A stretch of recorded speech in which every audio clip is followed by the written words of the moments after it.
Good evening. દેવ આપણા બાપ તરફથી તથા આપણા પ્રભુ ઈસુ ખ્રિસ્ત તરફથી તમને કૃપા દયા તથા શાંતિ થાય. ઈશ્વર પિતાનો પુષ્કળ આભાર માનું છું આ સમય માટે. આખો દિવસ પ્રભુએ આપણા સર્વને પસાર કરાવ્યો ખુશી આનંદમાં તંદુરસ્તીમાં. ખુશ છો બધા આજે? Hallelujah, praise the lord. નાની મોટી તકલીફો તો આવે, ચિંતા નહીં કરવાની. પ્રભુએ કીધું છે કે તારો બોજો યહોવાને સોંપને તને નિભાવી રાખશે. માણસ છીએ એટલે જીવનમાં તકલીફો આવે, અને આજે આપણે પ્રભુનું વચન શીખવા માટે જઈ રહ્યા છે ત્યારે આનંદ અને ઉલ્લાસ આપણા હૃદયમાં હોવો જોઈએ. મૂળ જે બાબતો છે દુઃખ સપ્તાહની જે થીમ અથવા તો જે એનું કોર રીઝન, એની પર આ દિવસોની અંદર આપણે ફોકસ કરવા જઈ રહ્યા છે. અને એટલા માટે આજનો જે સબ્જેક્ટ છે એ શું છે? યસ, તારણ એટલે શું? What is salvation? અને આવતીકાલે આપણે સાંજે જોવાના છે કે વાય સાલ્વેશન, તારણ શા માટે.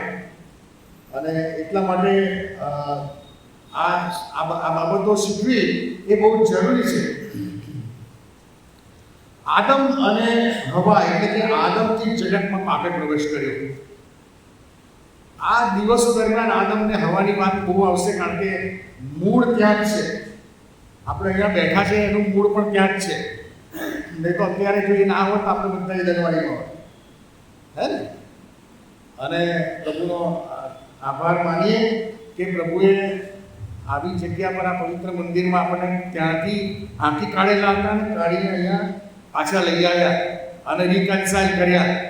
અને એટલા માટે આપણું જેટલું જીવન છે એ જીવન ઈશ્વરની હજુરમાં ગાળીએ એ બહુ જરૂરી છે. હમણાં આપણે વાંચ્યું એ પ્રમાણે રૂમી 3:23 આ પ્રમાણે લખવામાં આવ્યું છે, કારણ કે સગડાએ પાપ કર્યું છે અને દેવના મહિમા વિશે સગડા અધૂરા છે. અને જો આવી જ પરિસ્થિતિ રહે, બાઇબલ એવું કહે છે કે કોઈ ન્યાય નથી, એક પણ નહીં, બધાએ પાપ કર્યું છે. અને આવી પરિસ્થિતિ રહે તો સમગ્ર માણસ જાત એ સદાકાળ નાશમાં જતું રહે. અને ઈશ્વરે એવું નતા ઈચ્છતા. ઈશ્વર કંઈક જુદું ઈચ્છતા હતા.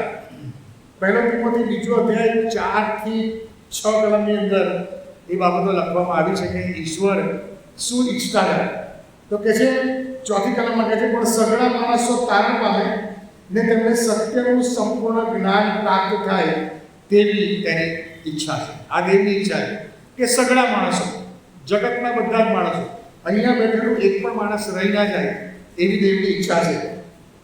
અને 5મી કલમમાં કહે છે કે દેવ એક જ છે અને દેવ તથા માણસોની વચ્ચે એક જ મધ્યસ્થ પણ છે, એટલે ખ્રિસ્ત ઈસુ પોતે માણસ. 6ઠ્ઠી કલમ, જેણે સગળા માણસોના ઉદ્ધારને સારું પોતાનું સ્વાર્પણ કર્યું અને એની સાક્ષી નિર્માણ થયેલા સમયે આખા જગતમાં આપી. માણસ જાત સર્વકાળના નાશમાં ન જાય, પણ તેમનો ઉદ્ધાર થાય અને તેમનું તારણ થાય. એટલા માટે પ્રભુ ઈસુ ખ્રિસ્તે પોતાનું સ્વાર્પણ કર્યું, પોતાને સોંપી દીધો મરણને, વધસ્તંભને. અને તેથી પ્રેરિતોના કૃત્ય 4:12 આપણે વાંચ્યું ને એમાં લખ્યું છે કે બીજા કોઈથી તારણ નથી, કેમ કે જેથી આપણું તારણ થાય એવું બીજું કોઈ નામ આકાશ તળે માણસોમાં અપાયું નથી. કારણ કે માણસને માટે, એના તારણને માટે, એના ઉદ્ધારને માટે બીજો કોઈ પણ વ્યક્તિ એ એલિજિબલ હતો નહીં. એ આપણે ગઈકાલે જોયું કે પ્રભુ ઈસુ ખ્રિસ્ત પોતે અને માણસના સ્વરૂપમાં આવ્યા. જૂના કરારમાં યશાયા 45:22 એમાં આ પ્રમાણે લખ્યું છે, યશાયા 45:22, હે પૃથ્વીના છેડા સુધીના સર્વ લોકો, તમે મારા તરફ ફરો અને તારણ પામો. આ જૂના કરારમાં ઈશ્વર પોતે એવું કહે છે કે તમે મારા તરફ ફરો. અને અહીંયા આગળ પ્રભુ ઈસુ ખ્રિસ્ત તરફ ફરવાની વાત છે. પ્રભુ ઈસુ ખ્રિસ્ત પર વિશ્વાસ કરવાથી અથવા તો ઈશ્વર તરફ ફરવાથી, એમની ઉપર દ્રષ્ટિ કેન્દ્રિત કરવાથી આપણને તારણ મળે છે, આપણો ઉદ્ધાર થાય છે. હવે તારણ એટલે શું એ આપણે જોવાના છે. અને એ જો તમારે સમજવું હોય તો એના માટે પ્લેટફોર્મ બાંધવું પડે. આપણે સરસ મજાની બિરયાની બનાવવી હોય તો એના માટે શું કરવું પડે? પહેલે ચિકન લાવવું પડે, મેરિનેટ કરવું પડે, મસાલા વાટવા પડે, અને ડુંગળી અને સાતળીને પેલે બિરસ્તો બનાવવો પડે, અને આખું એનું સ્ટ્રક્ચર ઊભું કરવું પડે, ચોખા બાફવા પડે, બધું નાખીને પછી એને પકાવો. અડધો પણ કૂક છો, ચિંતા ના કરે, મને ખબર છે. અને મને રાંધવાનો શોખ છે, 200 માણસો જમવાનું બનાવી છે. તમારે કોઈ સેમિનાર થાય બોલાવજો મને, બધાને જમવાનું આપની ખોરાક ખવડાવી છે, દહીં ખોરાક બી ખવડાવી છે. હે ને, માસ્ટરી છે મારી. ઓકે, સો તમારે કોઈક વસ્તુ સરસ બનાવવી હોય તો એની પાછળ ખૂબ મહેનત કરવી પડે. અને એટલા માટે તારણ એ આપણે શું છે જો સમજવું હોય તો એક પ્લેટફોર્મ બાંધવું પડે. અને 15 થી 20 મિનિટ એ પ્લેટફોર્મ બાંધતા થશે અને પછી આપણે તારણ એટલે શું એની ઉપર આપણે જઈશું. હવે તારણ એટલે શું એ જો તમારે સમજવું હોય તો આજે આપણે જોવાના છે તારણ એટલે શું. આવતીકાલે તારણ શા માટે એ આપણે જોવાના છે. તારણ એટલે આપણા પાપોની કબૂલાત. આ હું તમને બેઝિક વસ્તુ કહું છું. આ એનો રિયલ મિનિંગ આપણે પછી જોઈશું બાઇબલ પ્રમાણે, પણ એક માણસની સમજ પ્રમાણેની આપણે અત્યારે વાત કરીએ કે તારણ એટલે આપણા પાપોની કબૂલાત કરવી. પહેલે તો કબૂલ કરવું કે હું પાપી છું. આ બહુ જરૂરી બાબત છે. તમને અને મને આપણા પાપોનું ભાન થવું જોઈએ કે આઈ એમ અ સિનર, હું પાપી છું. એવું ભાન થયા પછી તમને હૃદયમાં પૂછવું જોઈએ કે મેં આ ખોટું કર્યું છે. અને એ ખૂંચે ત્યારે શું થાય? આપણને પસ્તાવો થાય. એટલે પહેલે પાપોની કબૂલાત કરે, પછી પસ્તાવો થાય. અને પસ્તાવો થાય પછી શું કરવાનું? એને માફી માંગવાની. ઈશ્વર પાસે એની માફી માંગવાની, પ્રભુ પાસે માફી માંગવી પડે. અને પ્રભુ ઈસુ ખ્રિસ્ત પર વિશ્વાસ કરીને પ્રભુને અંગત તારનાર તરીકે સ્વીકારવા પડે. અને જ્યારે આપણે એવું કરીએ છીએ ત્યારે ઈશ્વર સાથે તૂટેલા સંબંધ ફરીથી પ્રસ્થાપિત થાય છે. અને એ જે પ્રોસેસ થયો એને તારણ થયું. એને કબૂલાત, પશ્ચાતાપ, માફી અને અંગત સ્વીકાર કે તું મારો માલિક છું પ્રભુ. હું અત્યાર સુધી બદફેરીમાં જતો રહ્યો હતો. હું પાપને એક ગુનાહિત કૃત્યોની અંદર પણ હવેથી પ્રભુ હું કબૂલ કરું છું કે હું પાપી છું. મને એનો પસ્તાવો છે. પ્રભુ તું માફ કર મને, અને હું તને મારા માલિક તરીકે, મારા પ્રભુ તરીકે હું સ્વીકારું છું. અને પછીથી આ સંબંધ જ્યારે પ્રસ્થાપિત થાય છે ત્યારે તમે તારણ પામો છો. અને તારણ પામો છો ત્યારે તમને જે રિવોર્ડ મળે છે એને અનંત જીવન કહેવાય. જો આ પ્રોસેસ ના થાય તો તમને અનંત જીવન, સ્વર્ગીય અનંત જીવન તમને મળે નહીં. એટલે સરળ ભાષામાં તારણ એટલે નવો જન્મ પામવું. આપણે આગળનો લિટરલ મિનિંગ જોઈશું. આ આપણે ખ્રિસ્તી લોકોમાં તારણ શબ્દ બહુ પ્રચલિત છે. બાકી તમે જો બીજા વિશ્વાસમાં જુઓ તો ત્યાં આગળ મોક્ષ અથવા તો નિઝાત કે નજાત એવું છુટકારો કે તારણને માટે કહેવામાં આવે છે. અને તારણ શબ્દનો આપણે વારંવાર ઉપયોગ કરીએ છીએ, પરંતુ તારણ પામવું અથવા તો નવો જન્મ પામવું એટલે શું એનો લિટરલ અર્થ અથવા ખરો અર્થ બહુ ઓછા લોકો જાણતા હોય છે. ડીપમાં એને જાણતા નથી. એટલા માટે આજે આપણે સમજવા પ્રયત્ન કરીએ છીએ.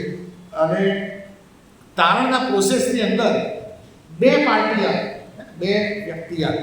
કઈ બે પાર્ટી તારણના પ્રોસેસમાં? હમણાં જ આપણે જોયું યશાયામાં.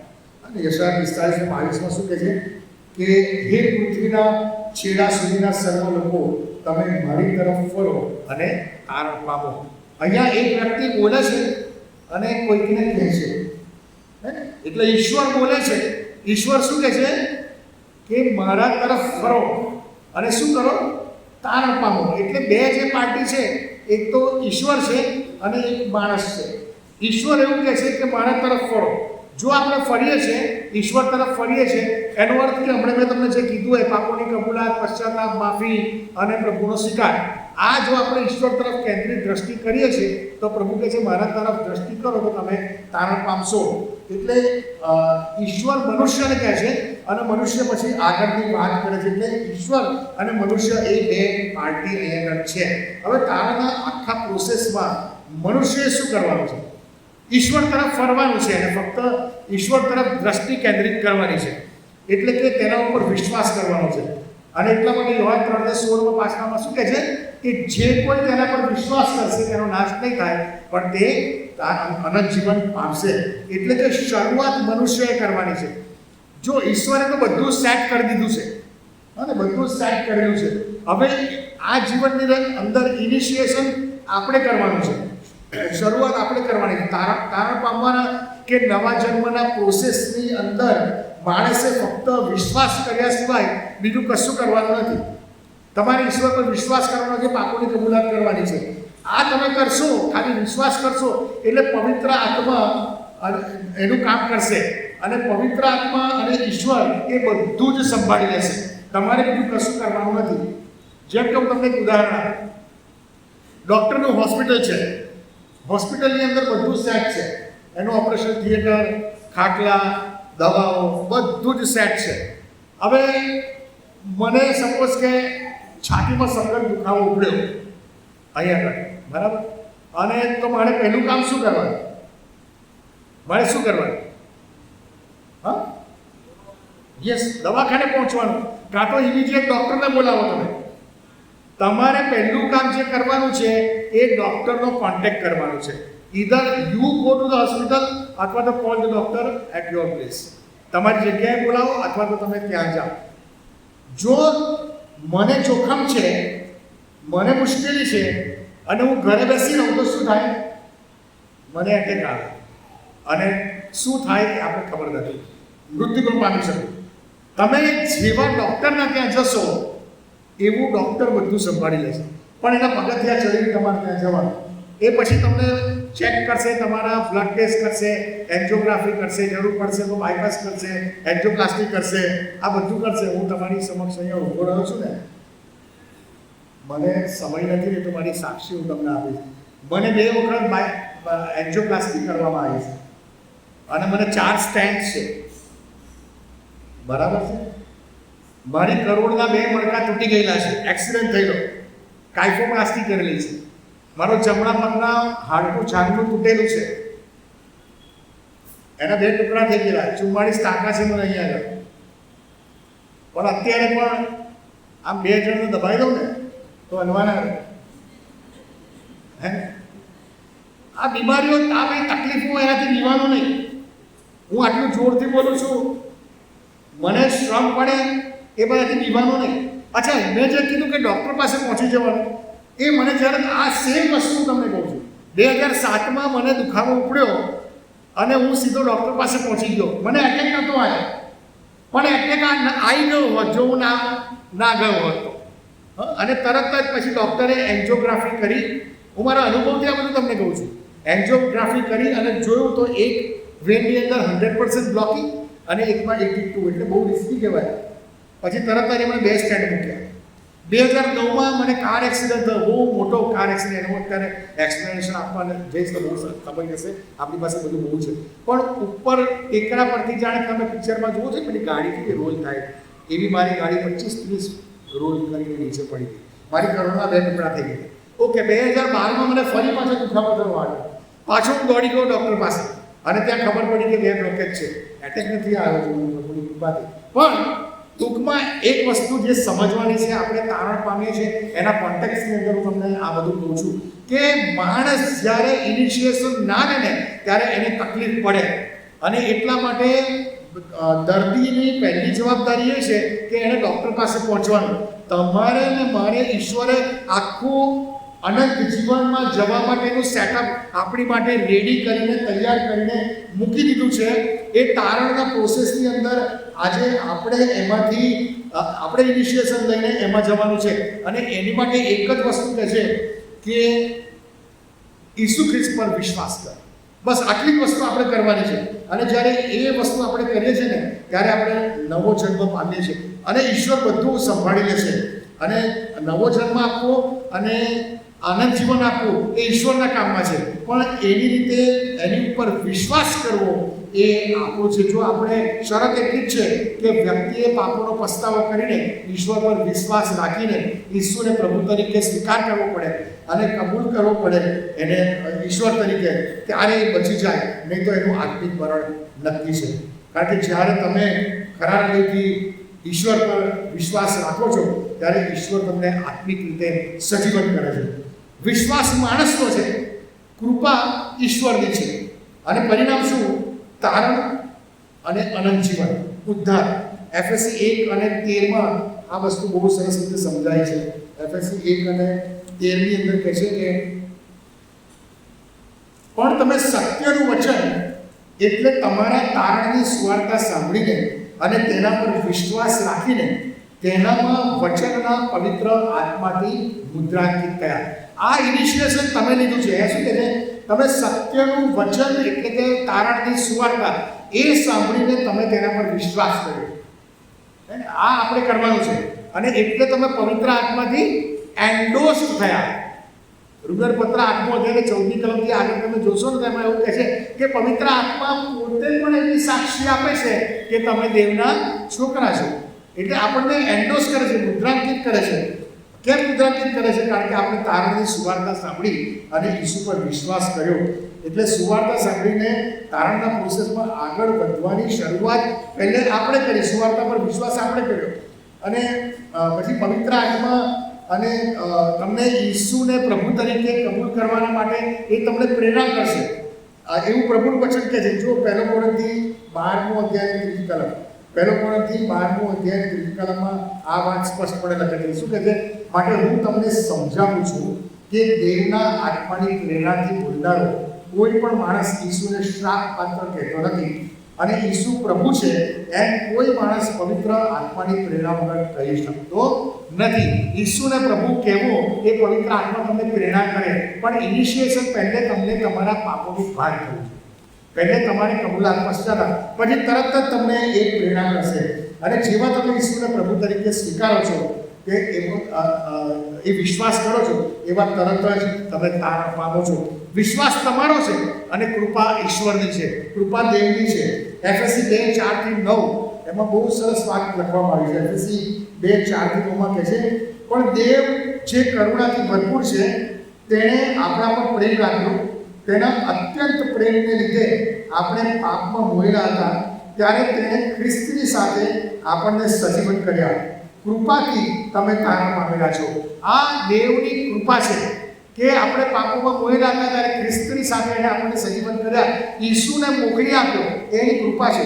અને 5મી કલમમાં કહે છે, અને સાથે ઉઠાડ્યા ને ખ્રિસ્ત ઈસુમાં સ્વર્ગીય સ્થાનોમાં તેની સાથે બેસાડ્યા, જેથી આપણા પર તેની દયાને લીધે શું કહે છે? તેની દયાને લીધે તે આવતા યુગોમાં ખ્રિસ્ત ઈસુમાં પોતાની કૃપાની અતિ ઘણી સંપત્તિ દેખાડે. હવે જો હવે 6મી કલમમાં શું કહે છે?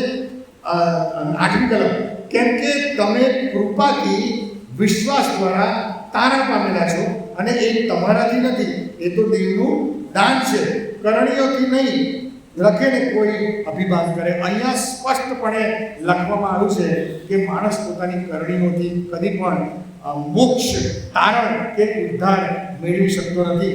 અહીંયા દેવની કૃપા છે. દેવની કૃપા શું થઈ કે એમણે પોતાનો એકાકી જનિત દીકરો આપ્યો અને તમારે હવે શું કરવાનું છે કે વિશ્વાસ કરવાનો છે. અને એટલા માટે આ 2 શબ્દો એપ્લાય કર્યા છે. કેમ કે કૃપાથી વિશ્વાસ દ્વારા, એટલે કે દેવની કૃપાથી તમારા વિશ્વાસ દ્વારા તમે તારણ પામો છો. ઈશ્વરની કૃપાથી તમારા વિશ્વાસ દ્વારા તમે તારણ પામો છો. દેવની કૃપા એ થઈ કે સમગ્ર માણસ જાત ઉપર તેને પ્રેમ કરી અને એકાકી જનિત દીકરો આપ્યો. એટલે કે આપણે કરણીઓથી કર્મનો સિદ્ધાંત એવો અન્ય વિશ્વાસમાં માનવામાં આવે છે, પણ કર્મનો સિદ્ધાંત આપણે માનતા નથી. એનું કારણ શું ખબર છે? બાઇબલ પ્રમાણે કર્મનો સિદ્ધાંત કેમ ના મનાય આપણે ખબર છે? બાઇબલ કર્મો માટે કંઈક કહે છે, કરણીઓ માટે. ચલો એ શબ્દ બોલું એટલે તમને યાદ આવે. યસ, બરાબર છે કે આપણા સારા કામ, આપણી સારી કરણીઓ એ તો પહેલા ચિત્રા સમાન છે. તમે એને કઈ રીતે જસ્ટિફાઈ કરશો કે આ સારું કામ છે ને આ ખોટું કામ છે? You can not justify. ચોર ચોરી કરે છે એની માટે એની રોજી મૂડી છે, અને એ લોકો ચોરી કરવા જાય ત્યારે બધું જાત જાતની વિધિ કરી જતા હોય છે, હે ને? અને શું કહે છે કે મને મદદ કરજો ભગવાન, હે ને, કે મારે સફળ થવાય. શું કયું ખોટું કયું એનું જસ્ટિફિકેશન કરી શકાય નહીં. અને એટલા માટે અને એ બાબતને બાજુ પર રાખીને આપણે એક બાબત જે બાઇબલમાં છે એ તો એ છે કે તમારા ને મારા સારા પુણ્ય કર્મો એ કોઈ માયને રાખતા નથી. એ મેના ચિત્રા સમાન છે. અને એટલા માટે અહીંયા આગળ તારણ કે ઉદ્ધાર એ ઈશ્વરની કૃપાથી વિશ્વાસ દ્વારા જ મળે છે. દેવની કૃપાથી અને આપણા વિશ્વાસ દ્વારા. ઈશ્વરની કૃપા વગર તારણ શક્ય નથી અને આપણા વિશ્વાસ વગર દેવની કૃપા એક્ટિવેટ થતી નથી. આ સમજી લો. કૃપા વહેતી મૂકી દીધી છે. આપણે હમણાં આગળ હું તમને વચ્ચે બાબત સમજાવીશ. તમને કદાચ આ બાબત નેગેટિવ લાગે, હે ને, કે દેવની કૃપા એક્ટિવેટ કેવી રીતે થાય? તમારા વિશ્વાસ વગર દેવની કૃપા એક્ટિવેટ થતી નથી. કૃપા આપી દીધી છે, ઇટ ઇઝ ઓલરેડી ધેર. તમે ઇલેક્ટ્રિસિટી છે, બલ્બ પણ છે, પણ તમે સ્વિચ પાડતા નથી. અંદર જબરજસ્ત પાવર છે ઇલેક્ટ્રિસિટીનો. તમે અડકો તો ઝાટકો વાગે, તમે કદાચ ચોંટી જાઓ, પણ જ્યાર સુધી તમે સ્વિચ પાડતા નથી ત્યાર સુધી બલ્બ સળગતો નથી. બલ્બ એક્ટિવેટ ક્યારે થયો? જ્યારે તમે સ્વિચ પાડી ત્યારે. વિશ્વાસ એ તમારા તારણના બલ્બને સળગાવવાની સ્વિચ છે. એ જ્યાર સુધી તમે એ સ્વિચ નહીં દબાવો ત્યાર સુધી દેવની કૃપાનો બલ્બ એટલે કે ઈસુ ખ્રિસ્ત દ્વારા મળતું તારણ એ એક્ટિવેટ થતું નથી. એ તો ત્યાંનું ત્યાં જ છે. જે કોઈ તેના પર વિશ્વાસ કરશે તેનો નાશ નહીં થાય. એનો બીજો અર્થ એવો થયો કે વિશ્વાસ નહીં કરે એનો તો નાશ થશે. એનો નાશ થશે. એ બહુ અગત્યની બાબત છે. અને 16મી કલમ એ છે. અને 17મી કલમમાં શું કહે છે ખબર છે? કે જગતનો ન્યાય થાય એટલા માટે કે છે કે ઈશ્વરે એના દીકરાને મોકલ્યો નથી, પણ જગતથી એનાથી જગતનું તારણ થાય એટલા માટે દેવે પોતાના દીકરાને જગત પર મોકલ્યો. 3 વખત જગત શબ્દ વાપરવામાં આવ્યો છે. તો ઈસુ ખ્રિસ્ત આ જગતમાં પ્રભુએ મોકલી દીધો તો આખા જગતનું તારણ ઓટોમેટિક થઈ ગયું? નથી થયું. એ ફરીથી કૃપા એક્ટિવેટ કરવાની વાત છે. અહીંયા આગળ 18મી કલમની અંદર બહુ સ્પષ્ટ એ બાબત લખી છે કે તેના પર જે વિશ્વાસ કરે છે તે અપરાધી ઠરતો નથી. આપણે ગઈકાલે આ બાબત જોઈ હતી. અને પછી આગળ લખ્યું છે પણ જે વિશ્વાસ કરતો નથી તે અપરાધી ઠરી ચૂક્યો છે. કારણ શું? કેમ કે તેના એકાકી જનિત દીકરાના નામ પર તેણે વિશ્વાસ કર્યો નહીં. ઇલેક્ટ્રિસિટી તમારા માટે આપી દીધી, ઘર સુધી વાયર ખેંચીને લઈ આવ્યા, બલ્બ પણ તમને લગાડીને આપી દીધો, સ્વિચ પણ તમને લગાડીને આપી દીધી. તમારે ખાલી ઊભા થઈને સ્વિચ જ દબાવવાની છે. અને એ બી આળસ કરશો તો અંધારામાં પડી દો. આ જ વસ્તુ છે. બધી જ વ્યવસ્થા છે, પણ જ્યાર સુધી આપણે એ બાબત કરતા નથી ત્યાર સુધી એ અઘરું પડે છે. અને 19મી કલમ, અપરાધી થવાનું કારણ એ છે કે જગતમાં અજવાળું આવ્યા છતાં માણસોએ અજવાળા કરતા અંધારાને ચાહ્યું, કેમ કે તેના કામ ભૂંડા હતા. અને તમે જુઓ એ જે અંધારાને ચાહે છે ને એ જે બાબત લખી છે ત્યાં કે અંધારાને ચાહ્યું, એનો અર્થ શું થયું? જગતમાં જે અજવાળું આવ્યા છતાં પણ એણે અંધારાને ચાહ્યું. એને તમને સમજવા માટે ઉદાહરણ આપ્યું. તમને ખબર છે મેનહોલ, આ ગટર લાઈનમાં મોટી ગોળ ગટર હોય છે, હે, એને મેનહોલ કહેવાય. આખો માણસ અંદર ઉતરી પડે એવું મેનહોલ રસ્તા પર હોય છે. એ બંધ હોય અને તમે જ્યારે એને ખોલો ને અંદર બહુ જ ગંદકી હોય, ગેસ નીકળતો હોય અને બેભાન થઈ જવાય એવું ગેસ મરી જાય છે અંદર સાફ કરવા. પણ આ જે વાક્ય લખ્યું છે ને, જો 19મી કલમમાં છે, 19મી કલમમાં કહે છે અપરાધી કરવાનું કારણ, યોહાન 3:9, અપરાધી કરવાનું કારણ એ છે કે જગતમાં અજવાળું આવ્યા છતાં એ માણસોએ અજવાળા કરતા અંધારું ચાહ્યું, કેમ કે તેઓના કામ ભૂંડા હતા. હવે જે ગટર છે ને એ ગટરનું જો તમે ઢાંકણું ઉઘાડો તો શું થાય ખબર છે? આટલા બધા મંડા દેખાશે અને નાશ ભાગ કરી ઉઠશે. ભાગ અહીં ઉડશે, અહીં ઉડશે, અંદર ભાગશે. કેમ? કારણ કે એ ગંદકીથી ટેવાયેલા છે. એ બહારનો પ્રકાશ એમનાથી દેખાતો નથી. એ ગંદકીમાં જ એમને ગમે છે, એમાં જ એમનું જીવન છે. અને અહીંયા એ જ વાત લખી છે કે અજવાળું આવ્યા છતાં એ માણસોએ અજવાળું પસંદ કર્યું નહીં. કેમ કે તેમના કામ ગટર જેવા ભૂંડા. અને જ્યારે આપણે પસ્તાવો કરતા નથી અને ઈશ્વરે પ્રકાશ આપ્યો છતાં આપણે એ કામને એનો સ્વીકાર કરતા નથી અને પેલા કામોમાં જ્યારે આપણે રચ્યા પચ્યા રહીએ છીએ ત્યારે આપણે ગટરના વંદા કરતા ઓછા નથી. એ જ કામ છે. અને એવા લોકોને માટે અહીંયા લખવામાં આવ્યું છે. અહીંયા પ્રશ્ન આપણને એ થાય કે ઈશ્વર તમારી અને મારી પાસે કેવો વિશ્વાસ માંગે? વિશ્વાસની વાત છે કે જે કોઈ તેના પર વિશ્વાસ કરે તેનો નાશ ન થાય પણ તેને અનંત જીવન મળે. તો એક એવો વિશ્વાસ માંગે છે. યાકૂબ 2:19 લખ્યું છે કે ભૂતો પણ વિશ્વાસ કરે છે. એવો વિશ્વાસ છે ભૂતો પણ કબૂલે છે કે પ્રભુ છે. નિકોદેમસ પણ ઈસુ પર વિશ્વાસ કરતો હતો. નિકોદેમસ એક ફરોશી હતો અને એનો વિશ્વાસ એ જુદો હતો. ઈશ્વરના સર્વોપરીપણાનો વિશ્વાસ, ઈશ્વરના બલિદાન અને તેના પુનરુત્થાન પરનો વિશ્વાસ, પાપોની માફી અને અનંત જીવનનો વિશ્વાસ, એટલે કે તારણ સાધક વિશ્વાસ, બચાવનાર વિશ્વાસ, જ્યાં તારા વિશ્વાસે તને બચાવી છે એવું પ્રભુ બોલે ને, એવો વિશ્વાસ પ્રભુ ઈચ્છે છે. એ સ્ટ્રોંગ વિશ્વાસની વાત આપણે કરે છે અને નિકોદેમસના વિશ્વાસની વાત ત્યાં આગળ નથી કરતા. તમે જુઓ કે નિકોદેમસ કેવા પ્રકારનો વિશ્વાસ કરતો હતો. યોહાન 3 અને 1 ને 2 ની અંદર તમે જુઓ આ પ્રમાણે લખ્યું છે કે નિકોદેમસ નામે ફરોશી, યોહાનની સુવાર્તા 3 અધ્યાય પહેલી વાત, નિકોદેમસ નામે ફરોશીઓમાંથી એક જણ હતો. તે યહૂદીઓનો અધિકારી હતો અને તેણે રાત્રે ઈસુની પાસે આવીને તેને કહ્યું કે રાબી, અમે જાણીએ છીએ કે તું દેવ પાસેથી આવેલો ઉપદેશક છે, કેમ કે જો કોઈ માણસની સાથે દેવ ન હોય તો જે ચમત્કારો તે કરે છે તે તું કરે છે તે કરી શકે નહીં. હવે અહીંયા નિકોદેમસ કેવો વિશ્વાસ કરતો હતો ઈશ્વર માટે, ઈસુ ખ્રિસ્ત માટે? કેવો વિશ્વાસ હતો એનો? શબ્દ લખ્યો છે વાંચો. હા, જોરથી બોલો. શું લખ્યું છે કે હા, દેવ પાસેથી આવેલો ઉપદેશક કે છે, એને ઉપદેશક કે છે. આજે તમે બીજા ધર્મમાં જોશો તો ઈસુને પૈગંબર કહેવામાં આવે છે, ઉપદેશક કહેવામાં આવે છે. ઈસુ ઉપદેશક તરીકે આવેલા. દૂતોએ શું કીધું હતું? હીટા પાડે શું બોલ્યો હતો દૂત? મરિયમને દૂતે શું કીધું? તારનાર જન્મશે. ગઈકાલ આપણે જોઈ રહ્યા બરાબર કે તારનાર છે. ઈસુ ખ્રિસ્ત તારનાર હતો.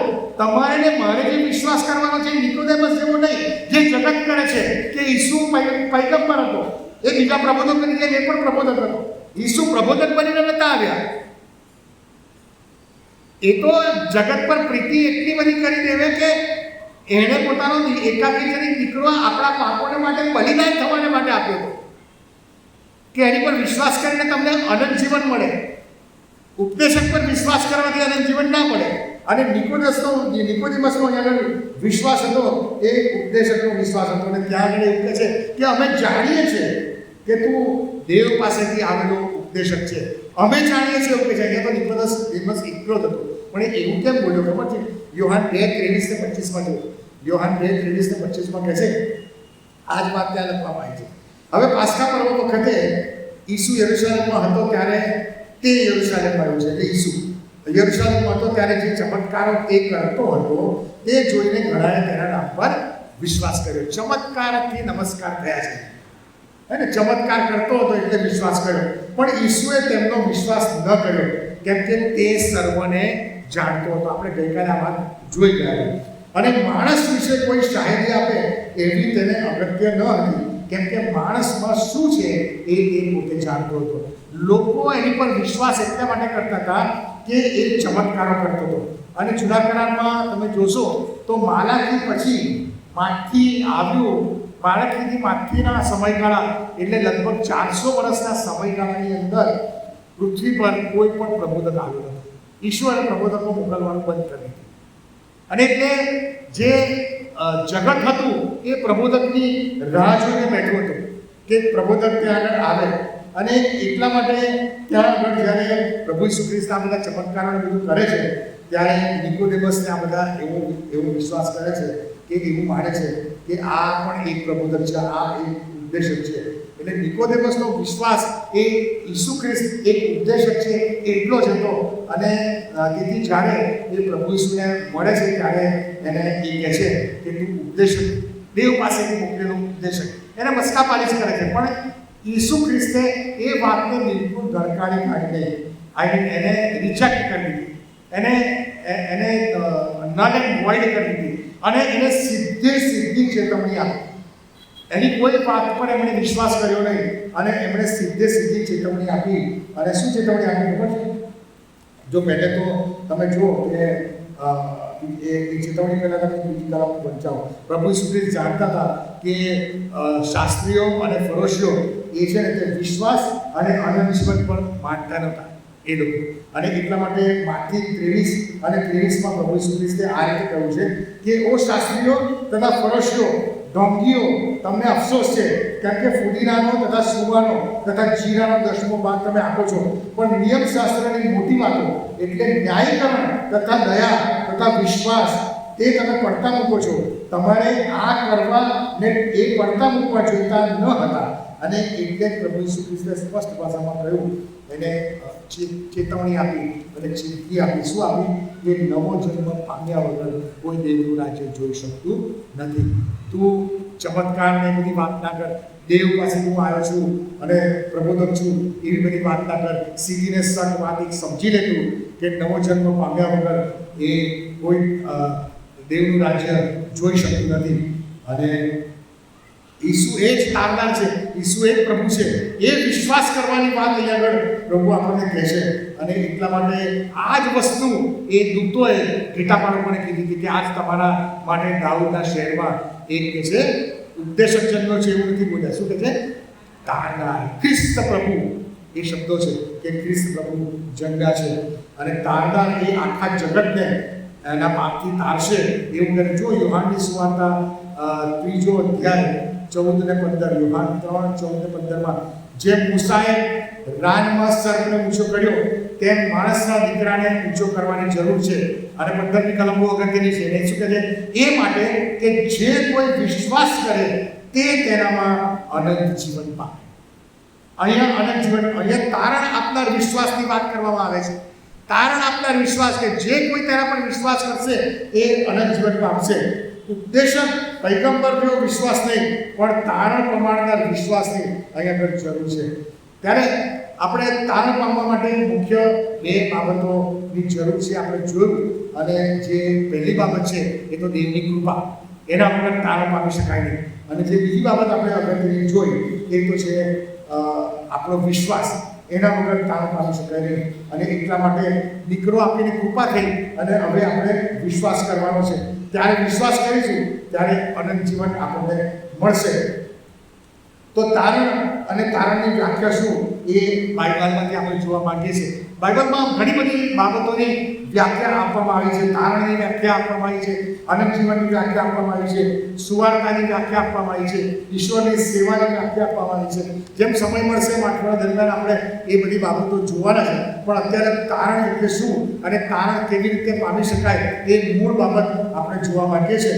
અને તારણની વ્યાખ્યા બાઇબલની અંદર બહુ સ્પષ્ટપણે આપવામાં આવી છે. આપણે શાસ્ત્ર ભાગમાં વાંચી ગયા. મારી સાથે ખાડો રૂપિયોને પત્ર એનો 10મો અધ્યાય અને 8મી કલમથી આગળ આપણે જોવા માંગીએ છીએ. રૂપિયોને પત્ર 10મો અધ્યાય અને 8મી કલમથી બહુ સુંદર બાબતો લખી છે, ઊંડી બાબતો છે. અને સમજીશું તો આત્મામાં બળવાન થઈશું, મજબૂત થઈશું. 8મી કલમમાં આ પ્રમાણે કહે છે, પણ તે શું કહે છે? તે એમ કહે છે કે એ વચન તારી પાસે તારા મોંમાં, આ શબ્દો સમજો, તારા મોંમાં તથા તારા અંતઃકરણમાં છે. એટલે સારું વચન વિશ્વાસ. વિશ્વાસ વિશ્વાસ બહુ અગત્યની વસ્તુ છે તારણ પામવા માટે. અને શું કહે છે? વિશ્વાસનું જે વચન અમે પ્રગટ કરીએ છીએ તે એ છે કે જો તું તારે મોઢે ઈસુને પ્રભુ તરીકે કબૂલ કરીશ અને દેવે તેને મોયેલામાંથી પાછો ઉઠાડ્યો એવો વિશ્વાસ તારા અંતઃકરણમાં રાખીશ તો તું તારણ પામીશ. અંતઃકરણમાં શું કહે છે? અહીંયા એ શબ્દો તમે વાંચો ફરીથી. શું કહે છે? તું તારે મોઢે 9મી કલમ, જો તું તારે મોઢે ઈસુને પ્રભુ તરીકે કબૂલ કરીશ અને દેવે તેને મોયેલામાંથી પાછો ઉઠાડ્યો એવો વિશ્વાસ તારા અંતઃકરણમાં રાખીશ તો તું તારણ પામીશ. હવે 10મી કલમ, કારણ કે ન્યાયપણાને અર્થે અંતઃકરણથી વિશ્વાસ રાખવામાં આવે છે અને તારણને અર્થે મોંથી કબૂલાત કરવામાં આવે છે. હવે તમે 9મી કલમ અને 10મી કલમ એ 2 કલમને કમ્પેર સમજો. આ અઘરો ભાગ છે, આ ભારે ખોરાક છે, પણ સમજશો તો મજા આવશે. બહુ ધ્યાન રાખજો ને, એ તો ઉપરથી જશે.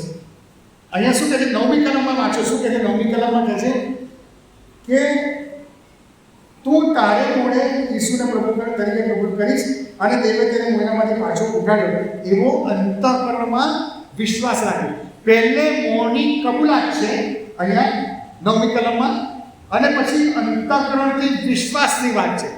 પહેલી વાત શું છે? મોંથી કબૂલ કરો. બીજી વાત શું છે? અંતઃકરણથી વિશ્વાસ રાખો. હવે 10મી કલમ છે. 10મી કલમમાં શું કહે? કારણ કે ન્યાયીપણાના અર્થે અંતઃકરણથી વિશ્વાસ રાખવામાં આવે છે અને મોંથી કબૂલાત કરવાની. અહીંયા અંતઃકરણના વિશ્વાસને પહેલી વાત પ્રાધાન્ય આપ્યું છે અને પછી મોંથી કબૂલાત 10મામાં. અને 9મી કલમમાં મોંથી કબૂલાત પહેલી વાત કરી છે અને અંતઃકરણમાં વિશ્વાસ પછી આવે છે. તમે સમજો છો હું કહું છું? મોં, અંતઃકરણ 9મી કલમ, 10મી કલમ અંતઃકરણ, મોં. આવું કે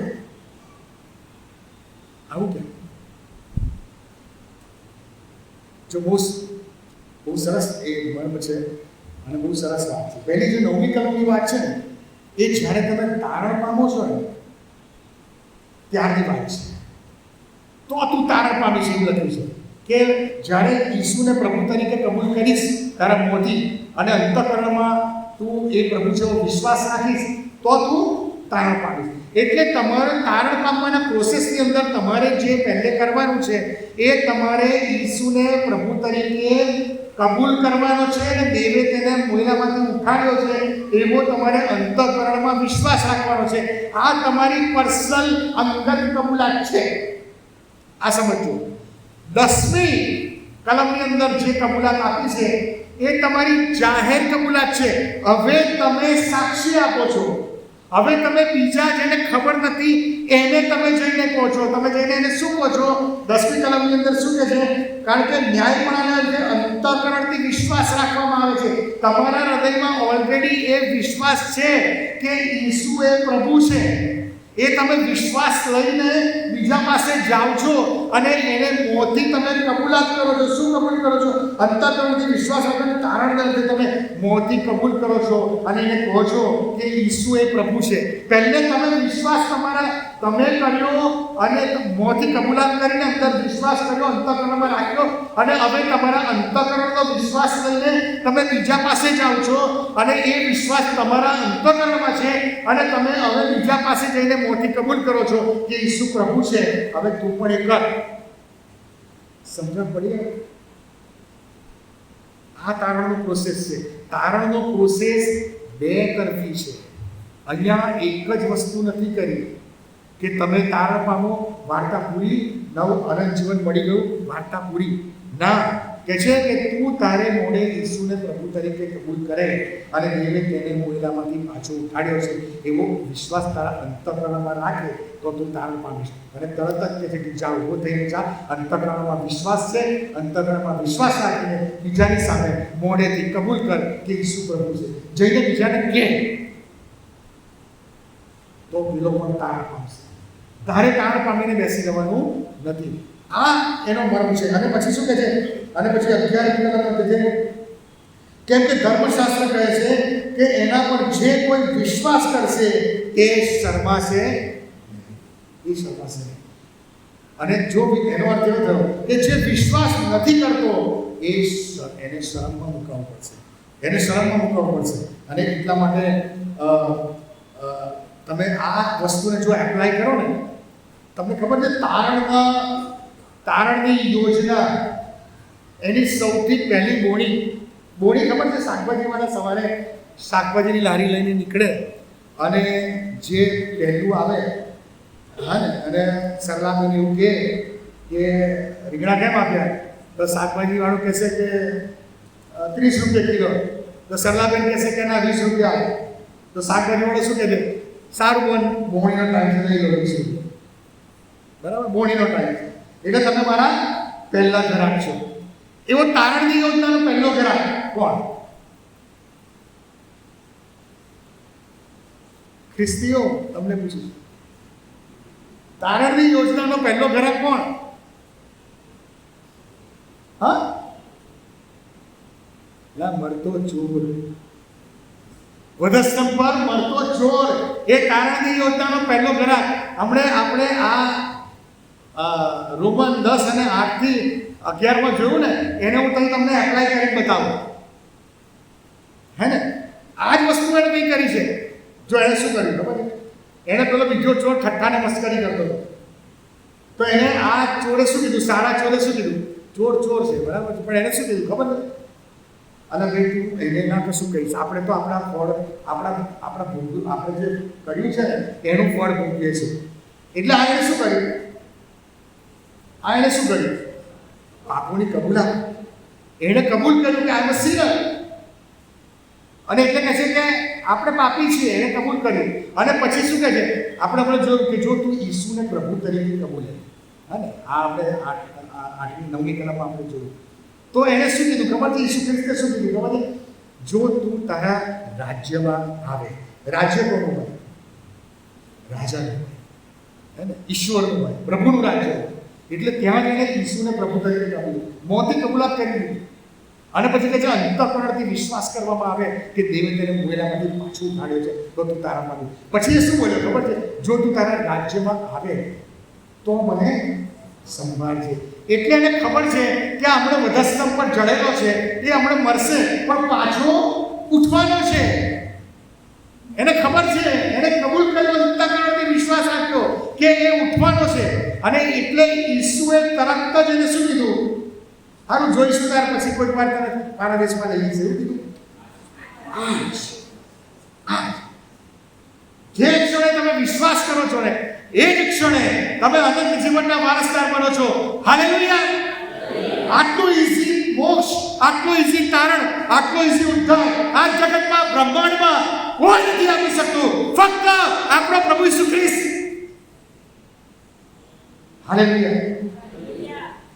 એણે કીધું આજ તું મારી સાથે પરાડી. આ પહેલી બોલી છે, અને એટલા માટે બહુ ઈઝી છે આ બાબત, પણ વિશ્વાસ વગર એ તારણ પડતું નથી. અને યોહાન 6:40 હું તમને હવે બીજા પોઈન્ટ પર આપણે જવા માંગીએ છીએ. તારણ પછીનું સ્ટેજ. હું 2-4 કલમો વાંચીશ. એ કલમો હું તમને બહુ ડિટેલમાં નહીં સમજાવું, તમને ખાલી એક ધ્યાનથી યોહાન 6:40 કાઢો. પછી હું જેમ બોલતો જોયો તમે વાંચતા જતો. 2 શબ્દો છે એમાં, અને એ શબ્દો કયા છે તમારે મને કહેવાનું છે. મારી સાથે વાંચો, બધા આગળ ના દોડો, બધા દોડવા માંડ્યા, એટલે ઉભા રહો, મારી સાથે વાંચો. શું કહે છે યોહાન 6:40? શું કહે છે? કેમ કે મારા બાપની ઈચ્છા એ છે કે જે કોઈ દીકરાને જોઈને તેના પર વિશ્વાસ કરશે તેને અનંત જીવન મળશે, અને છેલ્લે દાડે હું તેને પાછો ઉઠાડીશ. 47મી કલમ. હું તમને ખચિત કહું છું કે જે વિશ્વાસ કરે છે તેને અનંત જીવન છે. હવે 1 યોહાન 5મો અધ્યાય 10 થી 13 કાઢો. 1 યોહાન 5મો અધ્યાય 10 થી 13 કાઢો. મળ્યું બધાને? ઓકે. જે દેવના પુત્ર પર વિશ્વાસ રાખે છે તેના પોતાનામાં તે સાક્ષી છે. જે દેવ પર વિશ્વાસ રાખતો નથી તેણે તેને જુદો પાડ્યો છે, કેમ કે દેવે પોતાના પુત્ર વિશે જે સાક્ષી આપી છે તે સાક્ષી પર તેણે વિશ્વાસ રાખ્યો નથી. 11 નંબર. એ સાક્ષી એવી છે કે દેવે આપણને અનંત જીવન આપ્યું ને આ જીવન તેના પુત્રમાં છે. 12મી કલમ. જેને દેવનો પુત્ર છે તેને જીવન છે, જેને દેવનો પુત્ર નથી તેને જીવન નથી. 13મી કલમ. તમને અનંત જીવન છે એ તમે જાણો, માટે તમારા ઉપર એટલે દેવના પુત્રના નામ પર વિશ્વાસ રાખનારા ઉપર મેં આ વાતો લખી છે. આ બધી જ કલમોમાં કયા 2 શબ્દો આવે? યસ, વિશ્વાસ અને અનંત જીવન. અનંત જીવન હવે નવો શબ્દ આવ્યો. અત્યારે વિશ્વાસ એ કોની સાથે સંકળાયેલો હતો? તારણ સાથે. યસ. અને હવે વિશ્વાસને શાની સાથે સાંકળવામાં આવ્યો? અનંત જીવનની સાથે એને સાંકળવામાં આવે છે. અને એટલા માટે એફએસસી 2:8 કહે છે, લખેલું આપણે વાંચ્યું કે કૃપાથી વિશ્વાસ દ્વારા તમે તારણ પામો છો. એટલે જો વિશ્વાસ કરશો તો તારણ પામશો. અને અહીં જે કલમોમાં લખ્યું છે એ દીકરા પર જે વિશ્વાસ કરે છે તેને અનંત જીવન મળે છે. તો હવે પ્રશ્ન એ છે કે તારણ અને અનંત જીવનમાં શું તફાવત છે? What is the difference between salvation and eternal life. આ બંને વચ્ચેનો જે તફાવત છે એ વિશ્વાસ એ તારણ પામવા માટેનું પહેલું પગથિયું છે. આ વસ્તુ યાદ રાખો. વિશ્વાસ એ તારણ પામવા માટેનું પહેલું પગથિયું છે અને તારણ એ અનંત જીવન પામવા માટેની બેઝિક પેરામીટર અથવા તો રિક્વાયરમેન્ટ છે. તમને અનંત જીવન જોઈતું હોય તો તમારે તારણ પામવું જ પડે. એના વગર તમને અનંત જીવન મળશે નહીં. અને તમારે જો તારણ પામવું હોય તો તમારે વિશ્વાસ કરવો જ પડે. બરાબર? વિશ્વાસ કરવાથી તારણ મળે છે, તારણ મળવાથી અનંત જીવન મળે છે. એનો અર્થ એવો થયો કે વિશ્વાસ કરવાથી અનંત જીવન મળે છે. વિશ્વાસ કરવાથી અનંત જીવન મળે છે અને એમાં તારણ સમાયેલું છે, એમાં ઇન્ક્લુડેડ છે. જ્યારે એમ કહે કે તેના પર વિશ્વાસ કરવાથી અનંત જીવન મળશે તો એ ઓલરેડી તારણ પામેલો છે. હું આવતીકાલે અમેરિકા જઉં છું એનો અર્થ એવો થયો કે મને અમેરિકાનો વિઝા મળી ગયો છે અને મેં ટિકિટ ખરીદી લીધી છે. એમાં આવી ગયું. પછી એમાં સ્ટોરી ના કરવાની હોય કે મને મહિના પહેલાં મને વિઝા મળ્યો અને પછી મેં ટિકિટ ખરીદી અને એટલા માટે હું અમેરિકા જાઉં છું. આપણે કહીએ તમે અમેરિકા ક્યારે જાઓ છો તો તું આવતા મહિનાની 4મી તારીખે જાઉં છું. એનો અર્થ એવો થયો કે અંદર વિઝા અને ટિકિટ બધું આવી ગયું છે. અને એટલા માટે જ્યારે અનંત જીવનની વાત આવે છે તો એમાં તમારો વિશ્વાસ અને તારણ એ બંને આવી ગયેલા છે તો જ તમને અનંત જીવન મળે, નહીં તો અનંત જીવન મળે નહીં. અને એટલા માટે વિશ્વાસ કરવાથી આપણને અનંત જીવન મળે છે. એમાં તારણનો રોલ તો છે અને કહે છે કે તેના પર જે વિશ્વાસ કરશે તેનો નાશ નહીં થાય પણ તેને અનંત જીવન મળશે. અને એટલા માટે અનંત જીવન પામવા માટે પ્રથમ તો તમારે પાપોની કબૂલાત કરવી પડે અને ત્યારબાદ પાપોનો પસ્તાવો, ત્યારબાદ પાપોની માફી માંગવી પડે, ત્યારબાદ ઈશ્વરનો પ્રભુ તરીકે સ્વીકાર કરવો પડે, અંગત તારણદાર તરીકે સ્વીકાર કરવો પડે અને ત્યારે તમે તારણના અનુભવમાં આવશો અને ત્યારે તમને એનો રિવોર્ડ જે મળશે એ તમને આનંદ જીવન મળશે. જો એફએસી 4 અને 21-24 એમાં આ વાત લખી છે. એફએસી 4:21-24 કહે છે, જો તમે તેનું સાંભળ્યું હોય તથા ઈસુમાં જે સત્ય છે તે પ્રમાણે તમે તે વિષયનું શિક્ષણ પામ્યા હોય તો કપટ વાસનાઓથી ભ્રષ્ટ થતું તમારી આગલી વર્તણૂકનું જૂનું માણસપણું દૂર કરો અને તમારી મનોવૃત્તિઓમાં નવા થાવ અને નવું માણસપણું જે દેવના મનોરથ પ્રમાણે ન્યાયપણામાં તથા સત્યની પવિત્રતામાં સૂજાયું છે તે પહેરી લો. હવે આ જે વાત અહીં કરવામાં આવી છે એ વિશ્વાસ કર્યા પછી, તારણ પામ્યા પછીથી તમારે રિન્યુ તમારી જાતને કરવાની છે. જૂનું માણસપણું કાઢી નાખીને હવે જ્યારે તારણ તમે એકચ્યુઅલ તારણ પામો, મેળવો, વિઝા મળી ગયો છે પણ હજુ અમેરિકા ગયા નથી, ફ્લાઇટમાં બેસીને જ્યારે એકચ્યુઅલ તમે અમેરિકા જાઓ એવી અહીં વાત છે કે તમે તારણ અનંત જીવન પામો, એકચ્યુઅલ અનંત જીવન તમે પામો ત્યાર સુધી આ પૃથ્વી પરનું તમારું જીવન છે એમાં તમારે તારણ પામ્યા પછી શું કરવાનું છે, શું ટ્રાન્સફોર્મેશન કરવાનું છે એ અહીંયા લખ્યું છે. અને એટલા માટે કહે છે કે તમારી જો તમે શિક્ષણ પામ્યા હોય, કયું? ઈસુમાં જે સત્ય છે. ઈસુમાં સત્ય શું છે કે તેના પર વિશ્વાસ કરવાથી તમને અનંત જીવન મળે છે. અને એ સત્ય જો તમે પામ્યા છો અને અનંત જીવન તમને મળ્યું છે તો હવે શું કહે છે, એ પ્રમાણે વિષયનું શિક્ષણ પામ્યા હો તો કપટ વાસનાઓથી ભ્રષ્ટ થતું તમારી તારણ પામ્યા પહેલાંની આગલી વર્તણૂકનું જૂનું માણસપણું દૂર કરો અને તમારું તારણ પામ્યા પછીની નવી તમારી મનોવૃત્તિઓમાં કે છે તમે નવા થાવ અને નવું માણસપણું જે દેવના મનોરથ પ્રમાણે ન્યાયપણામાં તથા સત્યની પવિત્રતામાં સર્જાયેલું છે. ન્યાયપણું તથા સત્યની પવિત્રતા એમાં કે છે કે તમે એટલે કે તમે શુદ્ધ અને પવિત્ર થાવ. અને રૂબી 12:1 અને 2 આ પ્રમાણે લખ્યું છે. આ કલમો બહુ પ્રખ્યાત છે.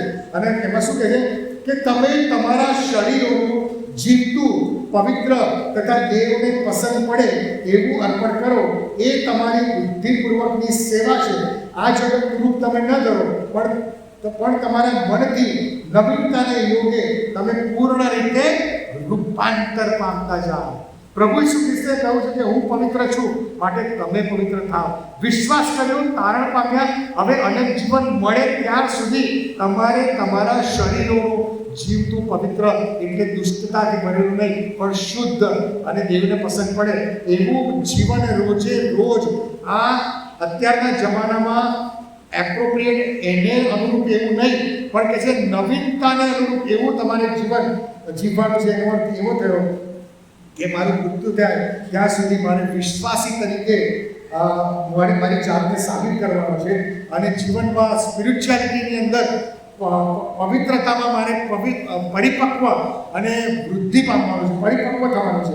અને જ્યારે આપણે પવિત્રતામાં વૃદ્ધિ પામતા મરણ પામીએ છીએ ત્યારે આપણને સ્વર્ગીય અનંત જીવન આપણને પ્રાપ્ત થાય છે. અને એ બાબત 6 અને 6ઠી કલમ અને 7મી કલમ અને આગળ આપણે વાંચીએ રોમીયોનો પત્ર તેનો 6ઠો અધ્યાય આપણે એ બાબતો વાંચીએ.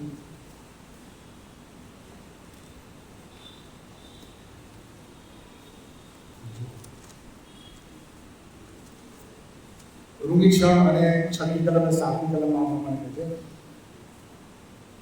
વળી એ જાણીએ છીએ કે આપણું જૂનું માણસ પણ તેની સાથે વનસ્તંભે એ માટે જણાવ્યું કે પાપનું શરીર નિરર્થક થાય, એટલે કે હવે પછી આપણે પાપની ગુલામગીરીમાં રહીએ નહીં, કેમ કે જે મોહ છે તે ન્યાય ઠરીને પાપથી મુક્ત થયો છે.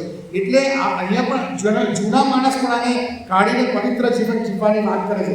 12મી કલમથી 14મી કલમ, તમે પાપની દુર્વાસનાઓને આધીન ન થાઓ એ માટે કે તમે તેને તમારા મર્ત્ય શરીરમાં રાજ કરવા ના દો.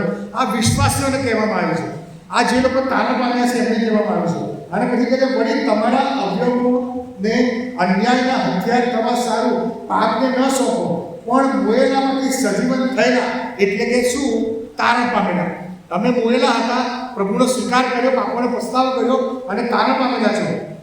હવે કે મોયેલામાંથી સજીવન થયેલા એવા તમે પોતાને દેવને સોંપો તથા પોતાના અવયવોને ન્યાયપણાના હથિયાર થવા સારું દેવને સોંપો, કારણ કે પાપ તમારા પર રાજ કરશે નહીં, કેમ કે તમે નિયમને આધીન નથી પણ કૃપાને, દેવની કૃપાને આધીન છો. અને એ પ્રમાણે જ્યારે તારણ પામ્યા પછી પવિત્રતામાં આપણે આગળ વધતા જઈએ છીએ ત્યારે પવિત્રતાનું પરિણામ શું આવે છે ખબર છે? જો 20મી કલમથી આગળ મારી સાથે બોલો. પવિત્રતાનું પરિણામ બહુ ગજબનું છે. અને શું કહે છે 20મી કલમ? કેમ કે જ્યારે તમે પાપના દાસ હતા ત્યારે તમે ન્યાયપણાથી સ્વતંત્ર હતા, તો જે કામોથી તમે હમણાં શરમાવો છો તેથી તમને તે વખતે શું ફળ હતું? આ તારણ પામ્યા પછી તમને કહે છે કે તમે જ્યારે તારણ નહોતા પામ્યા, તમે પાપમાં હતા, ત્યારે તમે ન્યાયપણાથી એટલે ઈસુના નામથી અથવા ઈસુની તારણ આપનારી સુવાર્તાથી તમે અલગ હતા. ત્યારે કે છે એ કામોથી તમને એ વખતે શું ફળ મળતું? તમને કશું ફળ નહોતું મળતું, તમે તો નાશમાં જવાના હતા. પણ હવે તમને શું ફળ મળશે? તો શું કહે છે જુઓ, કેમ કે તે કામોનું પરિણામ તો મરણ છે. તમે પાપના દાસ છો તો મરણ છે, પણ હવે તમને શું મળે છે? તો કે 22મી કલમમાં, પણ હમણાં પાપથી મુક્ત થયેલા અને દેવના દાસ થયેલા હોવાથી તમને આ ફળ મળે છે કે તમે પવિત્ર થાવ છો. આ તારણ પામ્યા પછીનું તમારું પ્રોસેસ છે. અને પછી કે તમે પવિત્ર થાવ છો અને પરિણામે તમને અનંત જીવન પામો છો. This is the thing. તારણ પામ્યા પછી પવિત્રતાનો પ્રોસેસમાં તમારે જવાનું છે અને પવિત્રતા તમારામાં આવશે અને પછી કહે છે કે તમે પરિણામે તમે અનંત જીવન પામશો, તમને અનંત જીવન મળશે. અને પછી શું કહે છે?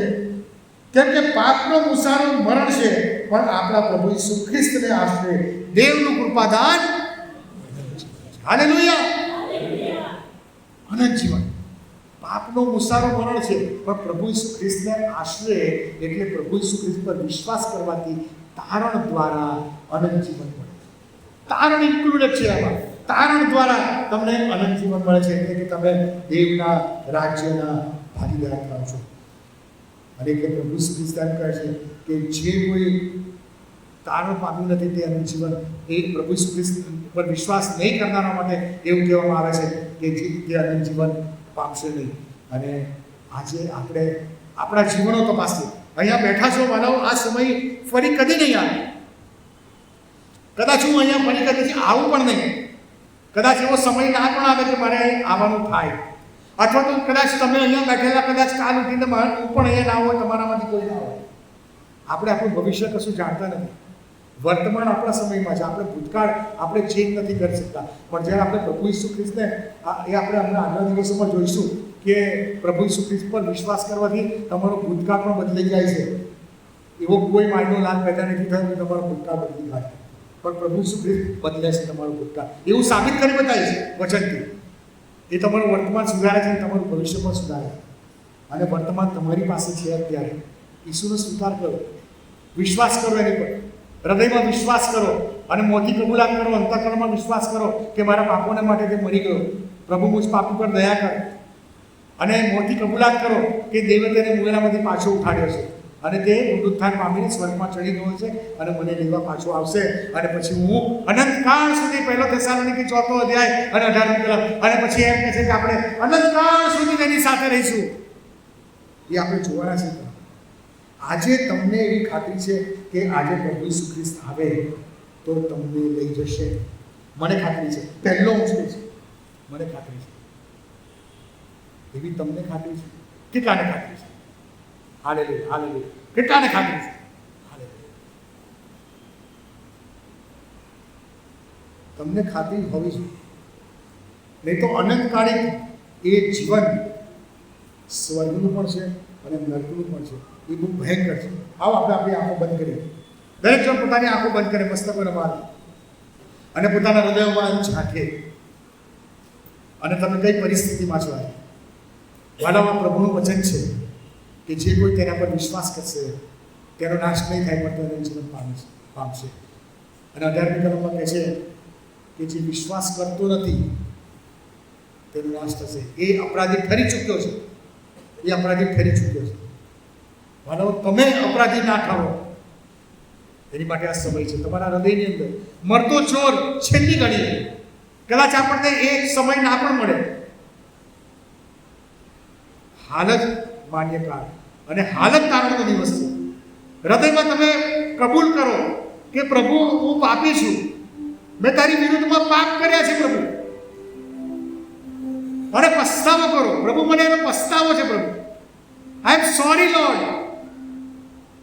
પ્રભુ મને માફ કરો, મારે નહોતું કરવું જોઈતું અને મને માફ કરો પ્રભુ. તમે માફી માંગો પ્રભુ પાસે અને પ્રભુને કહો કે પ્રભુ ઈસુ, હું તમને મારા અંગત તારનાર તરીકે સ્વીકારું છું પ્રભુ. હૃદયમાં પ્રાર્થના કરો. ઈસુ, હું તારો પ્રભુ તરીકે સ્વીકાર કરું છું પ્રભુ. અને જ્યારે તું તારા રાજ્યમાં આવે ત્યારે મને તારી સાથે રાખજે. કારણ કે પ્રભુ ઈસુ ખ્રિસ્તે કહ્યું છે કે હું તમારા માટે જગ્યા તૈયાર કરવા જાઉં છું અને હું પાછો આવીશ તમને લેવાની માટે. અને પ્રભુ આવશે. અને જો તમે તમારા હૃદયમાં આ પ્રાર્થના કરી હોય તો તમારો હાથ ઊંચો કરીને નીચે મૂકી દેશો. Hallelujah, hallelujah, hallelujah, hallelujah. પ્રભુ તમને આશીર્વાદ આપે. Hallelujah, hallelujah, hallelujah. Thank you Lord, thank you father, thank you Holi spirit, thank you Jesus. પ્રભુ આ હાથ તમે જોયા છે પ્રભુ, એ આત્માઓ તમે જોયા છે પ્રભુ. અને જેમણે હાથ ઊંચા નથી કર્યા અને હૃદયમાં પ્રભુ પ્રાર્થના કરી છે એમને પણ પ્રભુ હું તમારી હજુરમાં લાવું છું પ્રભુ. જેમને હૃદયમાં પસ્તાવો થયો છે પણ હાથ ઊંચા કરવાની હિંમત નથી, એમને પણ પ્રભુ તમારી હજુરમાં લાવું છું પ્રભુ. પ્રભુ તમે એમને માફ કર્યા છે, આભાર માનીએ છીએ પ્રભુ. એમને તમે તારણના અનુભવમાં લાવ્યા, અનંત જીવનના વારસદાર બનાવ્યા, આભાર માને છે. અને એટલા માટે શૈતાનને એમના જીવનને માટે હું હારેલો જાહેર કરું છું. ઈસુ નાઝરીના નામમાં શૈતાન હું તને એમના જીવનમાંથી ઉખેડીને ઈસુના નામમાં ફેંકી દઉં છું. તારી કોઈ તાકાત એમના જીવનમાં ચાલશે નહીં. કારણ કે હવે પ્રભુ ઈસુ ખ્રિસ્તના લોહીમાં તેઓ શુદ્ધ થયા છે, તેઓ પવિત્ર થયા છે, તેમનું તારણ થયું છે, તેઓ અનંત જીવનના વારસદારો થયા છે. ઓ હાલેલુયા, ધન્યવાદ, ધન્યવાદ, ધન્યવાદ. Thank you Lord, thank you Father. આત્માઓને માટે તમારી સ્તુતિ કરું છું પ્રભુ. ધન્યવાદ, ધન્યવાદ. એમના જીવનની તકલીફો તમે લઈ લેજો પ્રભુ. શાંતિ આપજો, આનંદ આપજો. હવે નવા જીવનમાં પ્રભુ પવિત્રતામાં જીવવાનું છે. મુશ્કેલીઓ આવશે, તકલીફો આવશે, એ બધામાં તમે ધીરજ આપજો પ્રભુ, હિંમત આપજો, બળ આપજો, સામર્થ્ય આપજો, કૃપા આપજો, દયા આપજો પ્રભુ. અને એમની સાથે પાસે રહેજો. અને પ્રભુ આત્માઓ જીતનાર યોદ્ધાઓ બને પ્રભુ, એવું તમે થવા દેજો. એમના કુટુંબને આશીર્વાદિત કરજો પ્રભુ. એમની તકલીફો, મૂંઝવણો, મુશ્કેલીઓ અને વિપરીત પરિસ્થિતિઓ બધું લઈ લેજો, એમની બીમારીઓ તમે લઈ લેજો, કારણ કે પ્રભુ આત્મિક સાજાપણું મળ્યું છે. અને એટલા માટે તમારું વચન કહે છે કે તે તારા સગળા પાપ માફ કરે છે અને તારા સર્વ રોગ મટાડે છે. એમના પાપ માફ કરવામાં આવ્યા છે અને એટલા માટે એમના શરીરમાં કોઈ પણ રોગને સ્થાન નથી. એમના શરીરની અંદર જો કોઈ પણ રોગ હોય, ઈસુ નાઝરીમાં નામમાં એના શરીરના દરેક રોગને હું એની પર અધિકાર લઈને એની તાકાત તોડી નાખું છું. Out in the name of Jesus. Be healed in the name of Jesus. તમારા સોળમાંથી નીકળેલું સાજાપણું પરાક્રમ એમના પગના તળિયાથી લઈને એમના માથાના ટાંકા સુધી ઈસુના નામમાં વહેતું કરું છું. એ પુનરુત્થાનનું પરાક્રમ એમના શરીરમાં વહેતું કરું છું. ટચ લોર્ડ, સ્પર્શ કરો પ્રભુ. એમને આત્મિક સાજાપણું આપ્યું છે, દૈહિક સાજાપણું આપો. એમના જીવનને ફળવંત કરો, આશીર્વાદ કરો. તમારી શાંતિ જે માણસની સમજની શક્તિની બહાર છે, તે ખ્રિસ્ત ઈસુમાં તેમના હૃદયોની, તેમના મનોની, તેમના જીવનોની, તેમના પ્રાણ, શરીર, આત્માની અને તેમના કુટુંબની સંભાળ રાખે એવી પ્રાર્થના અને વિનંતી અમારા ધન્ય સ્વામી મધ્યસ્થ અને પ્રભુ ઈસુ ખ્રિસ્તના નામમાં ગુજારું છું. માટે સાંભળો અને અમારો સ્વીકાર કરો. Thank you very much. God bless you.